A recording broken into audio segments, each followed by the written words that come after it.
नमस्कार दोस्तों, मैं हूं सीए निखिल गुप्ता।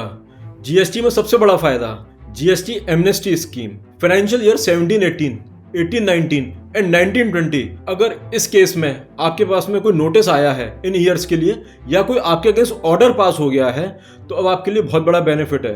गवर्नमेंट आपको इंटरेस्ट और पेनल्टी का वेवर दे रही है।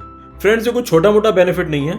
अगर आप 17, 18, 18, 19, 19, 20 की बात करें तो जो इंटरेस्ट है, अगर आप 18% के हिसाब से जीएसटी में कैलकुलेट करेंगे तो इंटरेस्ट भी लगभग टैक्स के बराबर ही हो जाता है और पेनल्टी 10% होती ही है। तो अगर आपको गवर्नमेंट 17, 18, 18, 19 और 19, 20 में इंटरेस्ट और पेनल्टी का वेवर दे रही है तो इस अपॉर्चुनिटी को मिस मत करिए, ज़रूर ग्रैब करिए। लेना कैसे है ये बेनिफिट, फॉर्म कैसे फाइल होना है, एप्लीकेशन कैसे प्रोसेस होनी है और इसमें इस स्कीम का मैक्सिमम बेनिफिट कैसे ले सकते हैं, ये मैं आपको ज़रूर बताऊंगा, इसलिए वीडियो एंड तक ज़रूर देखिएगा। सबसे पहले बात करते हैं एलिजिबिलिटी की। कौन टैक्स पेयर इस स्कीम के लिए एलिजिबल है। फाइनेंशियल ईयर 17-18, 18-19, 19-20 के केस में अगर कोई नोटिस या कोई ऑर्डर पास हो गया अंडर सेक्शन 73, मींस वो केस जिसमें कि फ्रॉड, विलफुल मिसस्टेटमेंट या सप्रेशन ऑफ फैक्ट नहीं है। अगर fraud, wilful misstatement, suppression of the fact है तो सेक्शन 74 में आते हैं। 74 का नोटिस नहीं होना चाहिए, 74 का ऑर्डर नहीं होना चाहिए। 73 में अगर नोटिस या ऑर्डर पास हुआ है तो आप इस स्कीम का बेनिफिट ले सकते हैं। साथ में अगर 74 में भी ऑर्डर पास हो गया है आपके अगेंस्ट, लेकिन हायर फोरम जैसे first appeal, second appeal, high court, supreme court ने ये डिसाइड कर दिया है कि सेक्शन 74 का मैटर नहीं है, मतलब असेसी के इस पर्टिकुलर केस में कोई फ्रॉड नहीं है, विलफुल मिसस्टेटमेंट नहीं है, सप्रेशन नहीं है और ये नोटिस या ऑर्डर पास होना चाहिए था अंडर सेक्शन 73, तो भी आप इस स्कीम का बेनिफिट ले सकते हैं। साथ में प्रोसीडिंग की किसी भी स्टेज पे अगर आपका मैटर चल रहा है तो आप इस स्कीम का बेनिफिट ले सकते हैं। हो सकता है कि 17, 18, 18, 19 और 19, 20 के केस में नोटिस आया हो और अभी ऑर्डर पास नहीं हुआ। हालांकि ये केस बहुत कम है कि नोटिस आ गया हो लेकिन ऑर्डर अभी 17, 18, 18, 19 और 19, 20 में मैक्सिमम केस में ऑर्डर्स पास हो चुके हैं।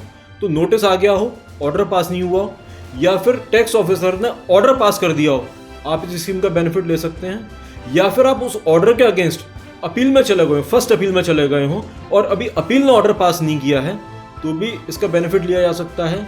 अगर अपील ने ऑर्डर पास कर दिया है और आप ट्राइब्यूनल जाने का सोच रहे हैं, again you can take the benefit. या फिर आप ऑर्डर के अगेंस्ट सीधे आपने रिट फाइल किया हो हाई कोर्ट में, again you can take the benefit.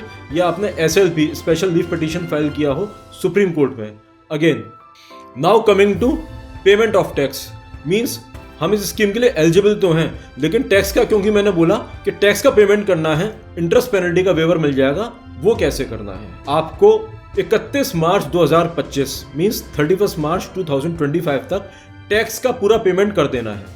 अगर नोटिस आया है और ऑर्डर नहीं आया है तो आपको टैक्स का पेमेंट करना है थ्रू DRC 03। और अगर आपके अगेंस्ट ऑर्डर पास हो चुका है तो कॉमन पोर्टल पे इलेक्ट्रॉनिक लायबिलिटी रजिस्टर में वो ऑर्डर आ जाता है और आपकी एक लायबिलिटी क्रिएट हो जाती है। तो आपको उस लायबिलिटी के अगेंस्ट पेमेंट कर देना है टैक्स का। अगर गलती से आप उस टैक्स का पेमेंट के अगेंस्ट भी DRC 03 फाइल कर चुके हैं दोस्तों, तो अगेन आप उस जो लायबिलिटी है उसको मैप करा सकते हैं against payment by filing DRC 03A। ये DRC 03A जब आप फाइल करेंगे तो आपका जो DRC 03 का पेमेंट है वो आपकी लायबिलिटी से मैप हो जाएगा। यहाँ पे आपको पेमेंट करना है 31 मार्च 2025 तक, जैसा मैंने बताया। अब इसके बाद क्या होगा, इसके बाद आपको विदिन 3 मंथ्स एक एप्लीकेशन फाइल करनी है GST SPL 01 और SPL 02। GST SPL 01 जो कि आपकी स्क्रीन पे है, यह फाइल करेंगे अगर केवल नोटिस आया है और आपके अगेंस्ट अभी ऑर्डर पास नहीं हुआ है। ऐसे केसेस बहुत कम होंगे। मैक्सिमम केस में आपको फाइल करना होगा GST SPL 02, मींस अगर आपके खिलाफ कोई ऑर्डर पास हो गया है और किसी भी स्टेज पर भी प्रोसीडिंग है तो आपको GST SPL 02 फाइल करना है विदिन 3 मंथ्स फ्रॉम 31 मार्च 2025। और इस जो आप GST SPL 02 फाइल करेंगे इसमें आपके इस फॉर्म के साथ में फाइल करना है जो आपने अगर किसी भी स्टेज पे अपील फाइल्ड है, आपको उस अपील को विड्रॉ करना है। मान लीजिए फर्स्ट अपील, या आप सोच रहे हैं ट्राइब्यूनल या हाई कोर्ट या सुप्रीम कोर्ट, यहाँ पे मैटर पेंडिंग है तो आपको पहले ये मैटर जो है ये आपको अपील्स विड्रॉ करनी पड़ेंगी bye filing withdrawal of the appeal. और जो GST SPL 02 है उसमें आपको विड्रॉल का ऑर्डर भी लगाना पड़ेगा। किसी कारण से अगर आपने एप्लीकेशन फाइल कर दी है विड्रॉल की लेकिन ऑर्डर नहीं हुआ है तो भी आप इस GST SPL 02 को फाइल कर सकते हैं। जब आपका विड्रॉल का ऑर्डर आ जाए तब आप ऑर्डर आने के 1 महीने के अंदर विड्रॉल ऑर्डर को भी अपलोड कर सकते हैं। दोस्तों साथ में अगर आपने, जैसा मैंने पहले बताया था कि अगर आपके खिलाफ सेक्शन 74 में ऑर्डर पास हुआ है लेकिन हायर फोरम में ये डिसाइड किया कि नहीं ये ऑर्डर सेक्शन 73 में पास होना चाहिए, तो भी मैंने आपको बताया था आप स्कीम का बेनिफिट ले सकते हैं। यहाँ पे आपको विंडो मिलेगी 6 महीने की। मीन्स जब proper officer under the direction of appellate authorities ये ऑर्डर पास करेंगे कि नहीं ये मैटर 73 का और टैक्स को और इंटरेस्ट पेनल्टी को रिकैलकुलेट करेंगे, तब आपको उस टाइम में 6 महीने का पीरियड मिलेगा जब आप अपना टैक्स का पेमेंट और SPL 02 फाइल कर सकते हैं। Now you have filed SPL 02। अब now processing of the application. अब आपकी एप्लीकेशन प्रोसेस होगी। आपने GST SPL 1 या SPL 02 में एप्लीकेशन फाइल कर दी है।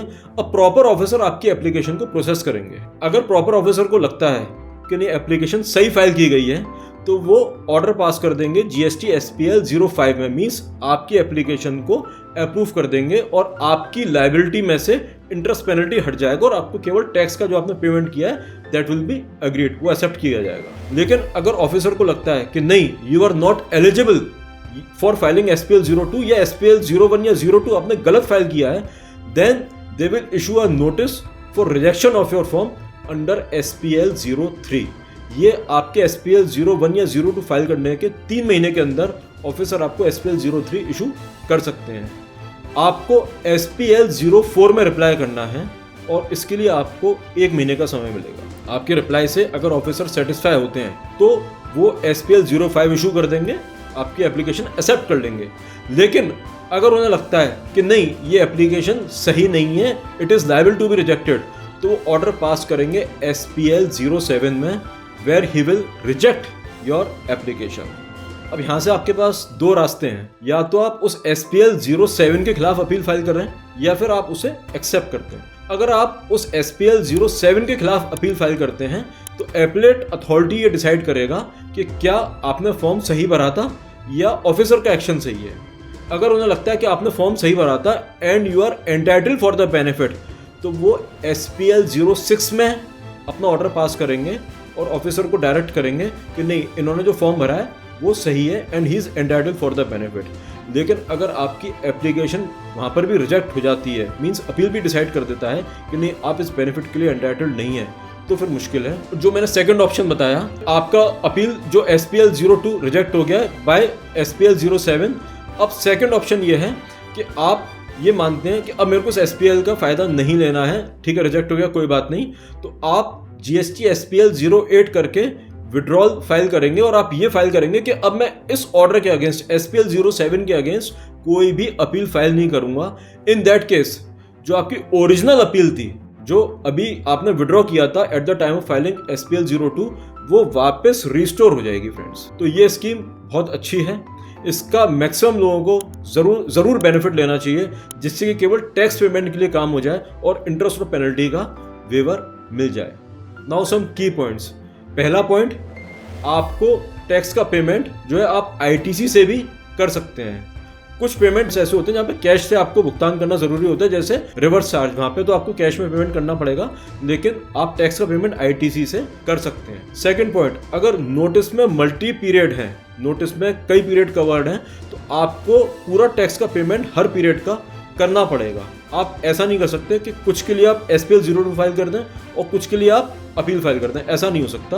आपको टैक्स तो पूरा पेमेंट करना ही पड़ेगा। मान के चलिए किसी पर्टिकुलर ईयर में मल्टीपल आपके पास में 73 के नोटिस आए हैं, तो हर नोटिस के अगेंस्ट आपको सेपरेट SPL 01 या 02 फाइल करना पड़ेगा। और लास्ट में फ्रेंड्स, जैसा मैंने आपको बताया, ये स्कीम एप्लीकेबल नहीं है अगर मैटर है एरेनियस रिफंड का, या फिर आपने GST रिटर्न लेट फाइल किए हैं तो भी इंटरेस्ट लगेगा, या फिर आपने सप्लाई को डिले से दिखाया है, मान लीजिए मार्च की सप्लाई थी आपने सितंबर में दिखाई है, तो भी आपके ऊपर इंटरेस्ट लगेगा।